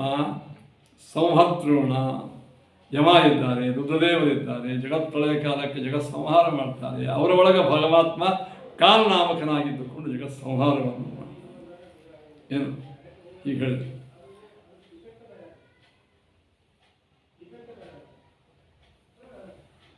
ಅಂದರೆ ಆನಂದಾನುಭವ ಸ್ತೂಮ ಉತ್ಕೃಷ್ಟಾನುಭವ ಸ್ಮೃತಃ ತದ್ಯುಕ್ತತ್ವಂ ತಥಾ ಸೌಮ್ಯಂ ಗುಣಾನಾಮಧಿಕಂ ಹಿ ತತ್ ಭಕ್ತ್ಯಾದಿಗುಣಪೋಗೋಪಿ ದುಃಖಹೇತುತ್ವಭಾವನಾ ನಿಷ್ಫಲೋ ಭವತಿ ಹದ್ಧ ಪ್ರೀತಶ್ಚ ಸಫಲೋ ಭವೇತ್ ತಸ್ಮಾತ್ ಆನಂದನಾಮಾನಂತು ಗುಣೇಶು ಉತ್ಕೃಷ್ಟಮುಚ್ಯತೆ. ಇಲ್ಲಿ ಶ್ರೀಮದಾಚಾರ್ಯರು ಈ 10-11 ಶ್ಲೋಕಗಳಿಗೆ ಮತ್ತು ವಿಶಿಷ್ಟವಾದಂಥ ತಾತ್ಪರ್ಯ ಬರೀತಾ ಇದ್ದಾರೆ. ಅದಕ್ಕೆ ನಾನು ತಾತ್ಪರ್ಯ ಶ್ಲೋಕ ಓದ್ತಾ ಇದ್ದೇನೆ. ಅದೇನಂತೂ ಗುಣಾನಾಮಪ್ಯಹಂ ಸೌಮ್ಯಂ ಅಂತ ಭಾಗವತದ ಶ್ಲೋಕ. ಇದರ್ಥ ಏನು? ಸೌಮ್ಯ ಅಂದರೆ ಅಂತ ಕೇಳಿದ್ರೆ ಊ ಮತ್ತು ಮ ಉತ್ಕೃಷ್ಟ, ಉತ್ಕೃಷ್ಟವಾದಂಥ ಆನಂದ ಸೂಮ ಅಂದ್ರೆ ಸ ಊಮ ಸೌಮ್ಯ ಅಂತ ಅಲ್ವಾ. ಅಂದ್ರೆ ಉಶ್ಚ ಮಶ್ಚ ಉಮ ಅಂತ. ಇನ್ನು ಸೇನ ಸಹಿತವಾಗಿ ಸೌಮ್ಯ ಅಂದರೆ ಉತ್ಕೃಷ್ಟವಾಗಿರತಕ್ಕಂತಹ ಶುದ್ಧ ಆನಂದ ಮತ್ತು ಜ್ಞಾನ ಅಂದರೆ ಕೂಡಿರತಕ್ಕಂಥವನೇ ಸೋಮ. ಅಂದರೆ ಸೌಮ್ಯ ಎಂಬ ಗುಣ. ಸೌಮ್ಯ ಟೋಟಲ್ ಅರ್ಥ ಏನಾಯಿತು? ಉತ್ಕೃಷ್ಟವಾದಂತಹ ಆನಂದದ ಅನುಭವಕ್ಕೆ ಸೌಮ್ಯ. ಆದ ಕಾರಣ ಭಕ್ತಿ, ಜ್ಞಾನ ಇತ್ಯಾದಿ ಎಲ್ಲ ಶ್ರೇಷ್ಠ ಗುಣಗಳು ಉತ್ಕೃಷ್ಟ ಆನಂದ ಅನುಭವ ರೂಪನೇ ಆಗ್ಯಾವ. ಇನ್ನು ಭಕ್ತಿ ಒಳಗೆ ಸುಖ ಇಲ್ಲಲ್ಲ ಅಂತ ಬೇಡ. ಭಕ್ತಿ ಮಾಡೋ ಸುಖ ಇರಬೇಕು. ಸುಖ ಇದ್ದು ನಿಮ್ಮ ಆದ ಜ್ಞಾನ ಭಕ್ತಿ ಒಳ್ಳೆ ಸುಖ ಇದ್ದರೆ ನಿಜವಾದ ಭಕ್ತಿ ಅದು. ಬೈಕೋತ ಅನ್ಕೋತ ಏನು ಬಂತಪ್ಪ ಪ್ರಾತಃಸ್ನಾನ ಅಂತ ನೀವು ಭಾಳ ಕ್ಲೇಶ ಪಡ್ಕೋತ ಮಾಡ್ಲಿಕ್ಕತ್ರಿ, ಅದು ಭಕ್ತಿ ಅಲ್ಲೇ ಅಲ್ಲ. ಅದಕ್ಕೆಲ್ಲ ಹೇಳಿದ್ರು ತಜ್ಜುಕ್ತಂ ತಥಾ ಸೌಮ್ಯಂ ಭಕ್ತ್ಯಾದಿ ಗುಣಪೂಗೋಪಿ ದುಃಖ ಹೇತುತ್ವ ಭಾವನಾ ನಿಷ್ಫಲೋ ಭವತಿ. ಈಗ ನೀವು ಭಗವದ್ಭಕ್ತಿ ಮಾಡ್ತಕ್ಕಂಥವರು, ಭಗವಂತ ಭಾಳ ಪ್ರೀತಿ ಮಾಡ್ತಕ್ಕಂಥವರು ಏಕಾದಶಿ ಮಾಡ್ತಿರ್ತೀರಿ, ಬೇಸಿಗೆಗಾಲ ನೆರಳಿಕೆ ಆಗ್ತಿರ್ತದೆ, ಚಳಿಗಾಲದ ಧನುರ್ಮಾಸ ಸ್ನಾನ ಮಾಡ್ತೀರಿ. ಆವಾಗ ನಿಮಗೆ ಸ್ವಲ್ಪ ದುಃಖಾದಿಗಳು ಅನ್ನಿಸ್ತಾವಲ್ಲ, ಇಲ್ಲ ದುಃಖ ಅಲ್ಲಿರೋದು ಭಗವಂತನ ಪ್ರೀತಿಗಾಗಿ ನಾವು ಮಾಡ್ತಾ ಇದ್ದೇನೆ ಅಂತ ಆನಂದ ಆಗಬೇಕು.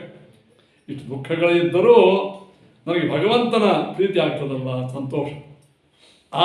ಆವಾಗೇನಾಗ್ತದ, ಈ ಎಲ್ಲ ವೃತ ನಿಯಮ ಉಪವಾಸಗಳು ನಿಮ್ಮ ಭಕ್ತಿಗೆ ವಿಶಿಷ್ಟವಾದಂತಹ ಪೂರಕವಾಗ್ತವೆ. ಅದು ದುಃಖ ಆಯಿತು ಅಂದರೆ ಆ ಭಕ್ತಿ ಸುಖಕ್ಕೆ ಹೇತು ಆಗಂಗಿಲ್ಲ. ಭಗವದ್ ಭಕ್ತಿ ಸುಖಕ್ಕೆ ಹೇತು ಆಗಬೇಕಾದರೆ ಭಕ್ತ್ಯಾದಿ ಗುಣ ಪೂಗೋಪಿ ದುಃಖ ಹೇತುತ್ವ ಭಾವನಾ ಏನಿದೆ, ದುಃಖ ಹೇತುತ್ವ ದುಃಖಕ್ಕೆ ಕಾರಣ ತಿಳ್ಕೊಂಡ್ರೆ ನಿಷ್ಫಲೋ ಅದ್ಧಾಪ್ರೀತಸ್ಯ ಸಫಲೋ. ಆದರೆ ಭಗವಂತನ ಪ್ರೀತಿಗಾಗಿ ನಾವು ಮಾಡ್ತೇನೆ, ಪ್ರೀತಿಯಿಂದ ಮಾಡಲಿ ಅಂತ ತಾತ್ಪರ್ಯ. ದೇವರ ಪೂಜಾ, ಒಂದು ಸ್ನಾನ, ಒಂದು ಸಂಧ್ಯಾವಂದನ, ಒಂದು ಯಜ್ಞ ಯಾಗ ಪಾಠ ಪ್ರವಚನ ಭಾಳ ಪ್ರೀತಿ. ಭಕ್ತಿ ಅಂದರೆ ಪ್ರೀತಿ, ಭಕ್ತಿಯಿಂದ ಮಾಡೋಂಥ ಭಕ್ತಿಯಿಂದ ಮಾಡೋದೇನು ಅದೇ ಮಾಡ್ಕೊತೀನೋ ಹಂಗಲ್ಲ. ನಾವು ಪ್ರೀತಿಯಿಂದ ಮಾಡಿ ಬೇಕು ಬೇಕು ಅಂತ. ಈಗ ಸಣ್ಣ ಹುಡುಗರು ಐಸ್ ಕ್ರೀಮ್ ಹೆಂಗೆ ಪ್ರೀತಿಯಿಂದ ತಿಂತಿರ್ತಾರೆ. ನೀವೇ ನಿಮಗೆ ಸೇರ್ತಕ್ಕಂಥ ಒಳ್ಳೆಯ ಅತ್ಯುತ್ತಮ ಇದು ಅಂತಲ್ಲ, ಫೇವ್ರೇಟ್ ಡಿಶ್ ಅಂತ ಅಲ್ಲ, ಉಂಡಿ ಅಥವಾ ಬಟಾಟಿ ಬೋಂಡ ಆಗಲಿ ಅತ್ಯುತ್ತಮ ನಿಮ್ಮದು ಒಂದು ಫೇವ್ರೇಟ್ ಏನೋ ಇರ್ತದೆ. ಇವಾಗ ಭಾಳ ಪ್ರೀತಿಯಿಂದ ಅತ್ಯಂತ ಪ್ರೀತಿಯಿಂದ ತಿಂತಿರ್ತೀವಿ. ಆಗ ಸಂಧ್ಯಾ ಜಪ ಜ್ಞಾನ ಸಂಪಾದನ ಇವೆಲ್ಲ ಪ್ರೀತಿಯಿಂದ ಮಾಡಿ. ಆ ಪ್ರೀತಿಯಿಂದ ಮಾಡಿದಾಗ ನಿಮಗೆ ಆ ಭಕ್ತಿ ಸಫಲ ಆಗ್ತದೆ. ಏನು ಬಂತಪ್ಪ ಇದು ಮಾಡೋದು, ಜಪ ಅದೇ ಮಂತ್ರ ತೊಗೊಂಡು ಬಿಟ್ಟರ ಪಾಪ ಅಂತಾರೆ, ಹಿಡಿದ್ರ ದುಃಖ, ಆಯ್ತು ಮಾಡ್ಕೊಂಡು ಹೋದ್ರಾಯ್ತು ಅಂತ ಮಾಡಿದರೆ ನಿಷ್ಫಲೋ ಭವಿ. ಏನಾಯಿತು, ದೇವರನ್ನು ಪ್ರೀತಿ ಪಡಿಸಲಿಕ್ಕೆ ಮಾಡತಕ್ಕಂಥ ಯಾವುದೇ ಕಾರ್ಯವನ್ನು ಏನು ಮಾಡಬೇಕು, ನಾವು ಇಷ್ಟವನ್ನು ಅಂದರೆ ಬೇಕು ಬೇಕು ಅಂತೇ ಮಾಡಬೇಕು. ನಮ್ಗೆ ಇನ್ನೂ ಅದು ಬೇಕು ಅಂತ ಮಾಡಬೇಕು ಹೊರತು ಸಾಕು ಅಂತ ಮಾಡಬಾರದು. ನಿಷ್ಫಲೋ ಭವಿ ಪ್ರೀತಶ್ಚ ಸಫಲೋ ಭವೇತ್ ತಸ್ಮಾತ್ ಆನಂದಮಾನಂತೋ ಗುಣೇಶು ಉತ್ಕೃಷ್ಟ ಮುಚ್ಯತೆ. ಆದ ಕಾರಣ ಭಕ್ತ್ಯಾದಿ ಗುಣಗಳು ಅವು ಪರಮಾತ್ಮನ ಅನುಗ್ರಹಕ್ಕೆ ಮುಖ್ಯ ಕಾರಣ ಆಗ್ತವೆ. ಯಾಕೆ, ಅದು ಪ್ರೀತಿ ಮಾಡಿದ್ದಾನೆ. ಆದ ಕಾರಣ ಈ ಆನಂದ ಅನುಭವನೇ ಭಕ್ತಿ ಮೊದಲಾದ ಎಲ್ಲ ಗುಣಗಳಲ್ಲಿ ಶ್ರೇಷ್ಠ. ಅದಕ್ಕೆ ಸೌಮ್ಯ, ಆ ಸೌಮ್ಯ ನಾಮಕ ಪರಮಾತ್ಮ ಒಳಗಿರ್ತಾನೆ. ಎಲ್ಲಿ ನಾವು ಆನಂದ ಭೋಗ ನೋಡೋದ ಸಾತ್ವಿಕ ಆನಂದ ಅನುಭವ ಎಲ್ಲಿ ನಡೆದದ, ಸೌಮ್ಯ ನಾಮಕ ಪರಮಾತ್ಮ ಅಲ್ಲಿದ್ದಾನೆ. ತಸ್ಯಾಭಿಮಾನಿ ಬ್ರಹ್ಮೈಕೋ ಭಕ್ತಿ ಜ್ಞಾನಾಧಿಕಸ್ಯ ಚ. ಇನ್ನು ಸೌಮ್ಯ ನಾಮಕ ಪರಮಾತ್ಮ ಇದ್ದಾನೆ ಒಪ್ಕೋತೀವಿ. ಆದರೆ ಆ ಸೌಮ್ಯ ನಾಮಕ ಈ ಸೌಮ್ಯ ಎಂಬ ಆನಂದ ಗುಣ ಅದಲ್ಲ, ಅದಕ್ಕೆ ಅಭಿಮಾನಿ ಯಾರು, ಬ್ರಹ್ಮದೇವರು. ಅವರ ಒಳಗೆ ಭಗವಂತ ಇದ್ದಾನೆ. ಅದಕ್ಕೆ ತಸ್ಯ ಅಭಿಮಾನಿ ಬ್ರಹ್ಮೈಕೋ ಭಕ್ತಿ ಜ್ಞಾನಾಧಿಕಸ್ಯ. ಯಾಕೆ ಹೇಳ್ರಿ, ಭಕ್ತಿ ಜ್ಞಾನಾದಿಗಳು ಸಕಲ ಜೀವರಲ್ಲಿ ಬ್ರಹ್ಮದೇವರಿಗೆ ಹೆಚ್ಚದು. ಶ್ರದ್ಧಾಭಿಮಾನಿನಿ ದೇವಿ ತಥೈವತು ಸರಸ್ವತಿ. ಇನ್ನು ಭಕ್ತಿ ಮತ್ತು ಜ್ಞಾನ ಇದು ಉತ್ತಮವಾದಂಥ ಆನಂದಾನುಭವಕ್ಕೆ ಚತುರ್ಮುಖ ಬ್ರಹ್ಮದೇವರೇ ಅಭಿಮಾನಿಗಳಾಗಿದ್ದಾರೆ. ಇನ್ನು ನಾವು ದೇವರ ಪೂಜಾದಿಗಳನ್ನು ಪಾಠ ಶ್ರದ್ಧೆಯನ್ನು ಮಾಡ್ತಿರ್ತೀವಿ. ಆ ಶ್ರದ್ಧೆಗೆ ಅಭಿಮಾನಿ ಯಾರು, ಸಾಕ್ಷಾತ್ ಸರಸ್ವತಿ. ಇದರಂತೆ ಭಿನ್ನ ಭಿನ್ನ ಗುಣಗಳಿಗೂ ಭಿನ್ನ ಭಿನ್ನ ದೇವತೆಗಳು ಕಾರಣರಾಗಿದ್ದಾರೆ. ಶ್ರದ್ಧಾಭಿಮಾನಿ ದೇವಿ ಚ ತದನ್ನೇಷಾಂ ಗುಣಾನಾಂತೋ ತದನ್ನೇ ಬುಧ ಸ್ಮೃತ. ಅದರಂತೆ ಭಿನ್ನ ಭಿನ್ನ ಶ್ರೇಷ್ಠವಾದಂಥ ಗುಣಗಳಿಗೆ ಅಂದರೆ ವಿಭೂತಿ ಗುಣಗಳಿಗೆ ರುದ್ರದೇವರು, ಶೇಷದೇವರು, ಗರುಡದೇವರು, ಇಂದ್ರದೇವರು ನಿಯಾಮಕರಾಗಿದ್ದಾರೆ. ಆದರೆ ಸೌಮ್ಯ ಗುಣಕ್ಕೆ ಅಭಿಮಾನಿಯಾದವನು ಯಾರು, ಚತುರ್ಮುಖ ಬ್ರಹ್ಮ. ಗುಣಾನಾಂತು ಪ್ರಭುರ್ಬ್ರಹ್ಮ ತಸ್ಮಾದೇಕ ಚತುರ್ಮುಖ. ಈ ಸೌಮ್ಯ ಅಂದರೆ ಆನಂದಾನುಭವ ಅದು ಶುದ್ಧ ಜ್ಞಾನ ಭಕ್ತಿಯಿಂದ ಕೂಡಿರುತ್ತದೆ. ಅದಕ್ಕೆ ಚತುರ್ಮುಖ ಬ್ರಹ್ಮದೇವರೇ ಅಭಿಮಾನಿಗಳಾಗಿದ್ದಾರೆ. ಈ ಪ್ರಕಾರವಾಗಿ ವೇಳೆಗೆ ಎಷ್ಟಾಗಿ ಔತ್ಪತ್ತಿಕ ಗುಣೋ ನಾಮ ಶುಭ ಪ್ರಾಪ್ತೈಕ ಯೋಗ್ಯತಾ ತಸ್ಯಾಭಿಮಾನಿ ಪ್ರಾಣಸ್ತು ಸೈ ಸರ್ವಗುಣಾಧಿಕ. ಇಲ್ಲಿ ಔತ್ಪತ್ತಿಕ ಗುಣ ಗುಣಿನಿ ಔತ್ಪತ್ತಿಕೋ ಗುಣ ಅಂದರೆ ಔತ್ಪತ್ತಿ ಗುಣ ಅಂದರೆ ಏನು? ಸ್ವಾಭಾವಿಕವಾದಂಥ ನಮ್ಮಲ್ಲಿ ಆನಂದ ಗುಣ ಅದ. ಏನು ಸ್ವಾಭಾವಿಕವಾಗಿರ್ತಕ್ಕ ಆನಂದ ಗುಣ ಅದ. ಆದರೆ ಈ ಆನಂದ ಗುಣದ ಪ್ರಾಪ್ತಿಗಾಗಿ ನಾವೇನು ಜ್ಞಾನ ಸಂಪಾದನೆ ಮಾಡ್ತೀವಿ. ಔತ್ಪತ್ತಿ ಗುಣಿನೇ ಔತ್ಪತ್ತಿಕೋ ಗುಣ. ಔತ್ಪತ್ತಿಕ ಗುಣ ಅಂದರೆ ಸ್ವಾಭಾವಿಕವಾಗಿರ್ತಕ್ಕಂಥ ಗುಣದ ಪ್ರಾಪ್ತಿ. ಅಂದರೆ ನಮ್ಮ ಒಳಗೆ ಜ್ಞಾನಾನಂದಾದಿಗಳು ಅವನೇ ನಮಗೂ ಪ್ರಾಪ್ತಿ ಆಗ್ತಾ ಇಲ್ಲ. ಒಳಗವ ಟ್ರೆಜರಿ ಒಳಗೆ ₹1,00,00,000 ಅವ, ಅವನಿಗೆ ಸಿಗ್ತಾ ಇಲ್ಲ, ಎಲ್ಲೋ ಕಳ್ಕೊಂಡ್ಬಿಟ್ಟಿದ್ದು. ನಿಮ್ಮ ಮನೆಯೊಳಗೆ ಅವ. ಹಾಗೆ ನಮ್ಮ ಒಳಗೆ ಅದ, ಅದರ ಪ್ರಾಪ್ತಿ ಅನುಭವ ಆಗಿಲ್ಲ. ಆ ಅನುಭವಕ್ಕಾಗಿ ಏನು ಮಾಡಬೇಕು? ಅದಕ್ಕೆ ಅಭಿಮಾನಿಗಳಾಗಿರ್ತಕ್ಕಂಥ ಮುಖ್ಯ ಪ್ರಾಣಿಗಳ ಅನುಗ್ರಹ ಆಗಬೇಕು. ಉತ್ಪತ್ತಿಗ ಗುಣೋ ನಾಮ ಶುಭ ಪ್ರಾಪ್ತೈಕ ಯೋಗ್ಯತಾ ತಸ್ಯಾಭಿಮಾನಿ ಪ್ರಾಣಸ್ತು ಸೈ ಸರ್ವಗುಣಾದಿ. ಅದಕ್ಕೆ ಸೌಮ್ಯ ಗುಣಕ್ಕೆ ಬ್ರಹ್ಮದೇವರು ಹೆಂಗೆ ಅಭಿಮಾನಿಗಳೋ, ನಮ್ಮ ಆನಂದ ಆವಿರ್ಭಾವಕ್ಕಾಗಿ ಬೇಕಾಗಿರತಕ್ಕಂಥ ಏನೆಲ್ಲ ಸಲಕರಣೆಗಳವನೋ ಅದಕ್ಕೆ ವಾಯುದೇವರೇ ಅಭಿಮಾನಿಗಳು. ನೋಡಿ, ಗುಣಿನಾ ಮಧ್ಯೆ ಗುಣಿನಿ ಸ್ಥಿತಂ ಔತ್ಪತ್ತಿಕ ಗುಣರೂಪಂ ಸೂತ್ರಮಿತ್ಯರ್ಥ. ಅಂದರೆ ಗುಣಿನಾಮಪ್ಯಹಂ ಸೂತ್ರಂ ಅಂತ ಹಿಂದೆ ಭಾಗವತಗಳು ಹೇಳಿ ಏನಿದೆ ಅದಕ್ಕೆ ಅರ್ಥನಲ್ಲಿ ಆ ವಾಕ್ಯಕ್ಕೆ ಹೇಳ್ತಾರೆ.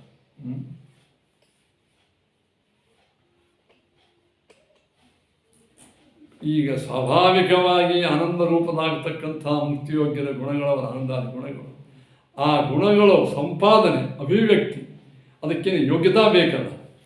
ಆ ಅಭಿವ್ಯಕ್ತಿ ಆಗುವ ಯೋಗ್ಯತೆ ಗುಣಿನಾಂ ಗುಣಿಯೋಗ್ಯತ್ವಂ ಯತ್ ಸರ್ವ ಗುಣಿಷು ಸ್ಥಿತಂ. ಎಲ್ಲ ಗುಣಿಗಳಲ್ಲಿ ಯೋಗ್ಯತಾದನೆ ಅದ ಆನಂದ ಅನುಭವ ಮಾಡೋದು. ಆದರೆ ಆನಂದ ಆವಿರ್ಭಾವ ಆಗಲಿಕ್ಕೆ ಏನು ಬೇಕಾಗಿರ್ತದೆ ಆ ಒಂದು ಶಕ್ತಿಯನ್ನು ಕೊಡೋರು ಯಾರು? ವಾಯುದೇವರು. ವಾಯುಸ್ತದಭಿಮಾನ್ಯೇಕ ಸರ್ವಗುಣ್ಯಧಿಕಸ್ತದ. ಯಾಕೆ ಎಲ್ಲ ಗುಣಿಗಳಲ್ಲಿ ವಾಯುದೇವರು ಅಧಿಕರಾಗ್ಯಾರ. ರೂಪಾಂತರತ್ವಾದೇಕಸ್ಯಾಪಿ ಬಹುಸ್ಥಾನೇಷು ಪ್ರಧಾನೋಕ್ತಿ ನ ವಿರುದ್ಧತೆ. ದೇವರ ಹಾಗೆ ನೋಡಿದರೆ ಎಲ್ಲ ವಸ್ತುಗಳಲ್ಲಿ ಇದ್ದೇ ಇಲ್ಲ. ವಿಭೂತಿ ರೂಪ ಯಾಕೆ ಹೇಳ್ತೀನಿ? ಎಲ್ಲ ಕಡೆ ದೇವರು ಇದ್ದೇ ಇಲ್ಲ ಅಂತ. ಕರೆಕ್ಟ್, ಎಲ್ಲ ಕಡೆಗೆ ಇದ್ದೇ ಇದ್ದರು.